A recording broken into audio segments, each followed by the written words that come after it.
پھر اس سے جو ہے لوگ بھڑک سکتے ہیں۔ خیر بڑھتے ہیں آگے، سر آتے ہیں ایران کی طرف۔ Iran denies temporary nuclear deal in nuclear talks with U S. اس کا اردو میں ہم آپ کو بتا دیتے ہیں، امریکہ سے ڈیل ہو گئی ہے ایران کی، یہ بات سامنے آئی تو ایران نے نیوکلیئر معاملے پر انٹرم ایگریمنٹ کی بات کو جھٹلا دیا، کہا کہ کوئی ڈیل نہیں ہوئی، امریکہ سے جو کچھ چل رہا ہے سب بکواس ہے۔ ایران نے منڈے کو یہ صاف کہہ دیا کہ امریکہ کے ساتھ کسی بھی ٹیمپرری یا انٹرم نیوکلیئر ڈیل پر بات نہیں ہو رہی۔ فارن منسٹری کے اسپوکس پرسن ہے اسماعیل باغئی، انہوں نے کہا اگر امریکہ کا مقصد یہ ہے کہ ایران کا نیوکلیئر پروگرام صرف امن پسند مقصد کے لیے ہو تو یہ ممکن ہے۔ ہم کبھی بھی ملٹری نیوکلیئر پاور کا ارادہ نہیں رکھتے، نہ ہم نے کبھی بم بنانے کی کوشش کی، نہ بم بنانے کی کوشش کریں گے۔ امن پسند کے لیے تو ہماری اور امریکہ کی ڈیل ہو سکتی ہے، لیکن اسماعیل باغئی نے یہ بھی وارننگ دی کہ اگر امریکہ کا مقصد یہ ہے کہ ہمیں اپنے بنیادی نیوکلیئر حقوق جیسے کہ لو لیول یورینیم انریچمنٹ سے محروم کیا جائے تو پھر یہ باتیں کبھی کامیاب نہیں ہوں گی، ہماری کوئی بات چیت کامیاب نہیں ہو پائے گی۔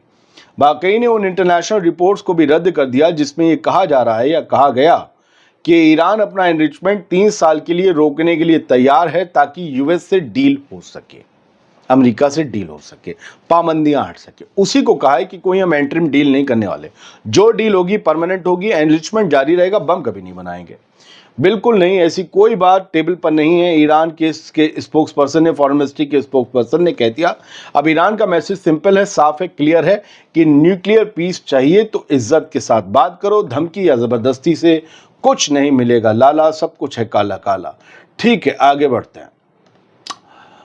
رشین فورسز نے 2 اور سیٹلمنٹس جو ہیں وہ قبضہ لیے ہیں، 2 اور بستیاں یا گاؤں قبضہ لیے ہیں ایسٹرن یوکرین میں۔ یہ تاس کی رپورٹ ہے اور یہ کہا گیا ہے، میں ان بستیوں کے نام آپ کو بتا دوں، ولودو میرویکا اور بیلو وودی۔ یہ ایسٹرن یوکرین میں 2 علاقے ہیں جہاں رشین فورسز ایڈوانس ہوئیں، یوکرینی فورسز کو کھدیڑا اور اس کے بعد ان علاقوں پر قبضہ جما لیا۔ رشیا کے RT کی یہ خبر ہے کہ Russian strikes on Ukraine are retaliatory, Kremlin نے یہ جواب دیا ہے۔ ولادیمیر پوتن کے دفتر سے کہا گیا ہے کہ اب ہم جو بھاری بھرکم اسٹرائکس کر رہے ہیں، رشیا جو کر رہا ہے یوکرین پر، وہ رشیا کے حملوں کا جواب ہے۔ ابھی جب میں آپ سے بات کر رہا ہوں تب بھی روس کے حملے یوکرین پر جاری ہیں اور بری طریقے سے جاری ہیں، کیونکہ پچھلے 24 گھنٹوں میں 150 سے زیادہ یوکرین نے ڈرون داغے روس پر، اور ان کی خاص بات یہ تھی کہ لانگ رینج ڈرون تھے، کافی ڈیپتھ میں گئے تھے روس کے اندر تک، جنہیں مار گرانے کا دعویٰ روس کی طرف سے کیا گیا، اور انہوں نے کہا کہ حملے دوبارہ نہ ہو سکیں، اس لیے اب ہم اس وقت بہت تگڑا جواب دے رہے ہیں، رشیا کی ڈیفنس منسٹری نے اور کرملن نے یہ بتایا ہے۔ ادھر جرمنی اپنی آرمی کے لیے نئے اور بڑے اور ایڈوانس ہتھیار جٹانے کی کوشش میں لگا ہے، اور یہ مانا جا رہا ہے کہ 2029 تک جرمنی اور روس کے بیچ کوئی جنگ ہو سکتی ہے۔ رائٹرز کے حوالے سے یہ خبر ہے، Germany arming for possible conflict with Russia, the nation's military has reportedly been instructed. Germany کی آرمی کو انسٹرکشنز ملے ہیں کہ آپ تیار رہیے پوٹینشیل اوفینسو کے لیے، 2029 تک رشیا سے جنگ ہو سکتی ہے، اس لیے ہتھیار ابھی سے جوڑنے شروع کر دو۔